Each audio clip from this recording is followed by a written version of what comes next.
Mes amis, disons les choses, l'islam radical est en train de gangréner une partie de nos concitoyens musulmans. Cet islam radical nous défie. Il défie nos valeurs communes. Président de la République, je ne le laisserai pas faire. Je veux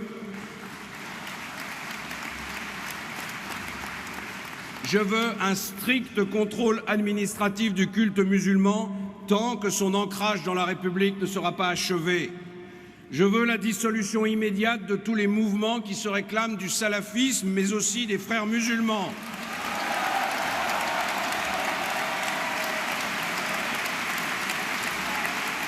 Je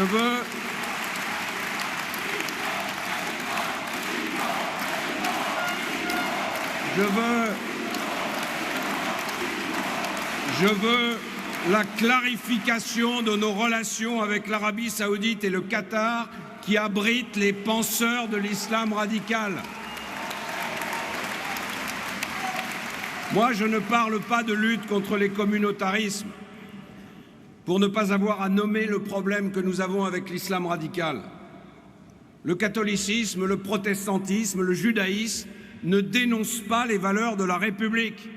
Cessons donc de faire croire qu'il faut durcir les règles de la laïcité au prix d'atteintes inacceptables à la liberté religieuse, alors que seule la poussée intégriste qui enflamme le monde musulman est une menace pour notre société.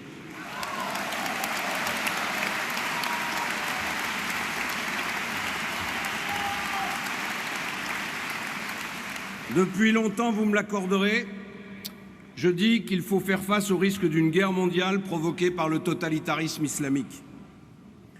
Ce totalitarisme est comparable au nazisme. Il étend son ombre sur des territoires de plus en plus vastes, du sud-est asiatique jusqu'à l'Afrique occidentale. Eh bien, pour gagner cette guerre, il va nous falloir beaucoup d'efforts et il va nous falloir beaucoup d'alliés. Et parmi ces alliés, la Russie, que l'on continue à sanctionner, alors que c'est l'État islamique que nous devons terrasser ensemble.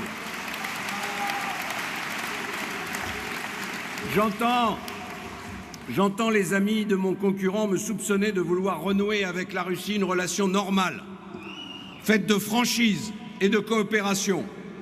Eh bien, je les laisse à leur circonvolution. Moi, je prendrai tous les moyens pour protéger les Français et j'utiliserai tous les pays volontaires pour abattre l'État islamique.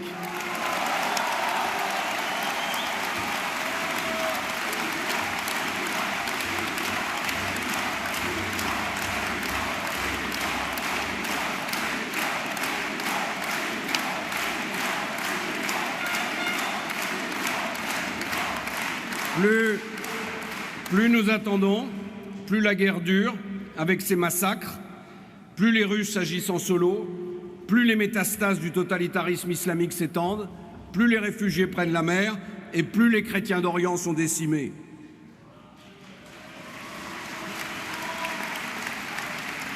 Et je profite d'être à Lyon pour saluer les Lyonnais qui se sont beaucoup engagés dans la bataille pour sauver les chrétiens d'Orient.